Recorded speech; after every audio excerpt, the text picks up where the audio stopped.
There's just so many horror stories of people buying the wrong condo. And in this video, I'm going to share the 7 common mistakes buyers make before they buy a condo. And this next mistake is the most common mistake of all. Today, resale condos in Tampines Treasures, for example, are asking for $1,800 per square feet. So that's like what, 1.7, 1.8 million for a 3-bedroom condo. So if you're buying a 3-bedroom, let's say at 2.4, 2.5 million, I'm sure you want to exit at 2.7, 2.8 million, making $300,000, $400,000. But have you ever thought about who will be buying these condos from you in the future? And the agents always share this tip about the exit strategy. And this is it. Who are you going to sell to in the future? Don't speculate, think about it. And yes, mistake number 1 is not knowing who you'll be selling your condo to in the future. When you sell your HBBTO, you're going to make like what, $200, $300, $400,000, and then you're going to spend like $100K on this new toy that you have, which is your new home. So you spend $100,000 on the renovation because you're thinking that you're going to live there forever. I thought it was going to be my forever home. Don't over invest in your next property. Be careful of that excitement. So that is mistake number 2, is over investing in your condo, thinking you'll live there forever.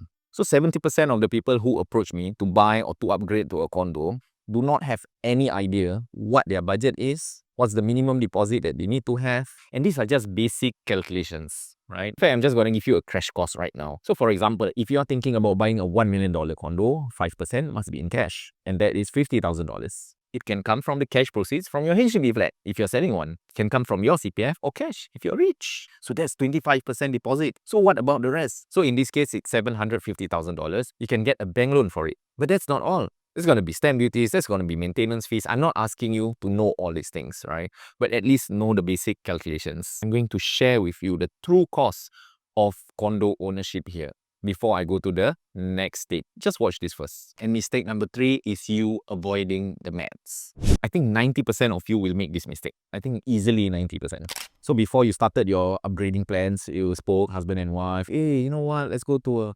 condo. Okay, we've done the maths, we saw Elfie's video, fantastic. And then this is the reason why we are upgrading, because of retirement plan, because we want to have asset progression. And then suddenly they go out and see houses with a big balcony, and they see houses which are renovated, or they see houses with a swimming pool view. Suddenly they are okay to buy these nonsense condos, bad layouts, triangle layouts, or direct pool facing where there's so much noise. Stick to your original plan as much as possible. So a good agent that's gonna bring you back to earth, refer back to your original plans, is valuable in your journey. So mistake number 4 is not sticking to your original plan and then just be blindsided by all these beautiful condos. If you watch all my other videos, it's gonna talk about all these nonsense properties, which is big balconies, high ceiling. After 2 weeks, the novelty is gonna like melt away. The novelty is just gonna go. You realize that you're going to be late is because you have to sweep the balcony first. Every day you have to maintain the balcony. Or if you got planter box, you have to tend to the trees that you cannot reach, So now if you think like, oh, I want a big balcony, I'm going to just lie down and suntan with my family over there. No, it's not going to happen.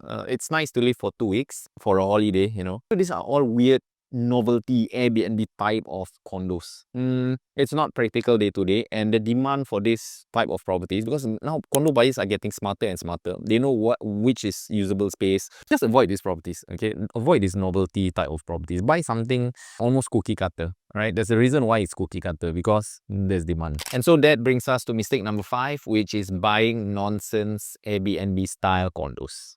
As the consumer, the quality of your upgrade is highly dependent on the agent you choose. If your agent is just HDB, most likely you're going to buy a meshnet or just going to buy an EA. And you're just going to lose millions of dollars that could be put aside for your retirement if you buy the right condo. If you take an agent that is highly focused in Woodlands, Sembawang, Admiralty, and then you're asking them to, oh, can you look for me a condo in the east, right? Something that it can, make money, when I decide to sell it in the future. And then they're going to look at the transactions and then, okay, this is what you buy. This is a good buy because you should be engaging an agent that is highly specialized in the area. So for example, if you want to buy in Tampines, let's say I want to buy this condo, it's so popular, there's a lot of transactions, but an agent who has been there, they know the trend that's happening around Simei, example. And this trend is reaching its tipping point, but you're not aware because you or your agent, Woodland specialist, is looking at data past historic figures. And a localized agent, they can even look at the master plan and tell you this is what's happening at Avenue 10. These are the industrial area that's coming up. Are you sure you want to buy certain condos along that route? And mistake number 6 is working with the wrong agents.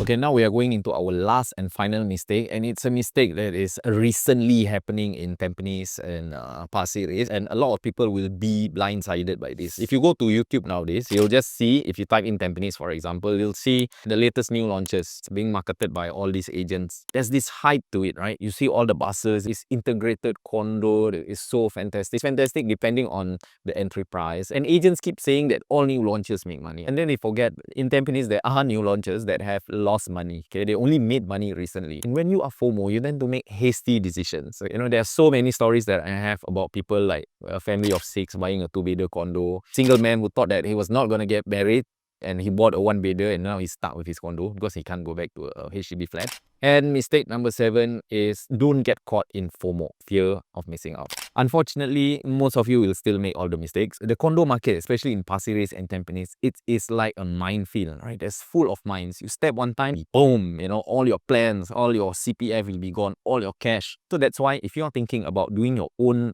journey, maybe if you are from HDB BTO, you've made $300,000. You want to recycle these profits into the best condo possible, just reach out to me, WhatsApp me. I have a QR code here which you can just scan. I'll see you in the next video. I'll see you on WhatsApp.